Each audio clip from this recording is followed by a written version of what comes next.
Life of nature's flow. The attachments one has in his mind are the root of his thoughts. Thoughts can also be called a thought mass, which is the body of images one has in his mind due to the existence of his individual self.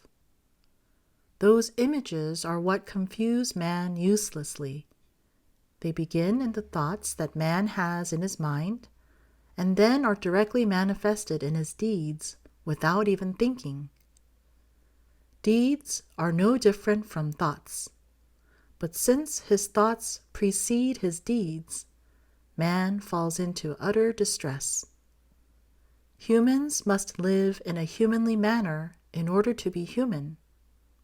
But if man lives a life that is full of turmoil, then he is living a life that is not true. Writings are the representations of the mind, and my writings are my message. But people have yet to understand its meaning due to the images they have in their minds. The countless people of this world each have their own images from which they are unable to escape. Images belong to man. Images are futile. Everyone must recover the Cheng and Shin, the true body and mind, know the one truth, and thus wake up from their delusions. The affairs of the universe all follow the flow of nature, but man creates klesha after klesha, and performs deeds that stem from his karma.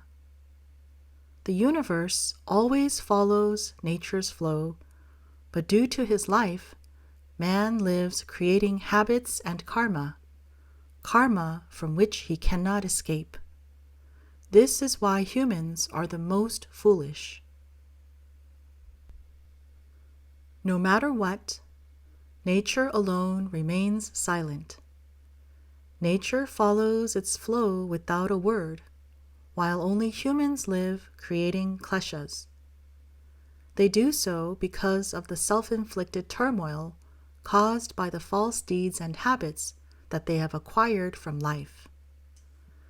Thus, it is none other than man himself who is the champion of creating his own sense of self-image, and thus hinders his own salvation. Flora and fauna just live and die by the flow of nature, but man is the only existence that creates images which are what shackle him. It is when man realizes that the image is not an image that he will be able to live a true life, that this procession called life will be one which is lived following nature's flow. A life that is of nature's flow is an unhindered life. It is not a life of kleshas, but one that is lived without being lived in. It is a life without falseness, but a life of oneness. It is a life absent of attachments. It is the non-existent life.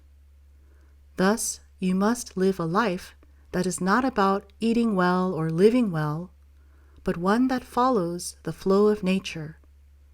The flow of nature is the universal order. It is the logic of the universe. It is the act of existing as you are without attachments.